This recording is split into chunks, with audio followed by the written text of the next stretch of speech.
মহান আল্লাহর অশেষ মেহেরবানি যে আল্লাহ আমাকে আপনাকে অনেকের মধ্যে যাচাই বাছাই করে তার হুকুম এশার নামাজ মসজিদে এসে জামাতের সহিত আদায় করার পর দাওয়াতি কার্যক্রমের অংশ হিসাবে এই দিনী মাজমায় দিনী মজলিসে বসার জন্য তৌফিক দান করলেন। এই জন্য আমরা সবাই শুকরিয়া জ্ঞাপন করে বলি আলহামদুলিল্লাহ। আমাদের আজকের আলোচনার বিষয় 12ই রবিউল আওয়াল। ইসলামের ইতিহাসে 12ই রবিউল আওয়াল অত্যন্ত তাৎপর্য এবং ঐতিহাসিক দিন।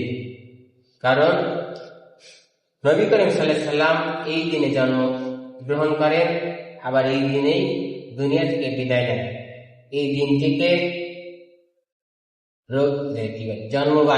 নবী করিম সাল্লাল্লাহু আলাইহি সাল্লামের জন্মবার্ষিকী অথবা ঈদে মিলাদুন নবী হিসাবে পালন করা হয়। যদিও এই দিনটিকে ঘিরে অনেক বিতর্ক রয়েছে, কি করণীয়, কি করা যাবে, কি করা যাবে না, এটা নিয়ে অনেক বিতর্ক আছে।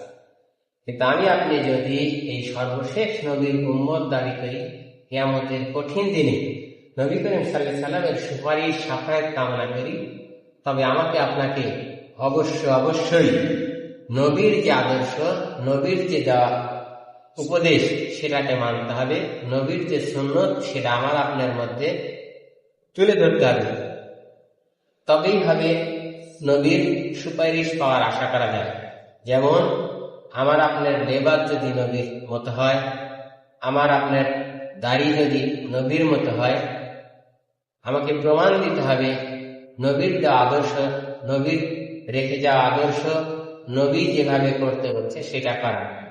আল্লাহ পাক আমাকে আপনাকে কিয়ামতের কঠিন দিনে শেষ নবীর উম্মত হিসেবে পরিচিত হওয়ার জন্য, শেষ নবীর উম্মত এর সাফায়াত পাওয়ার জন্য আমি আপনি যেন ইসলামের যে বক্তব্য সেটা মেনে চলতে পারি। আল্লাহ সেই তৌফিক দান করুক। আমিন।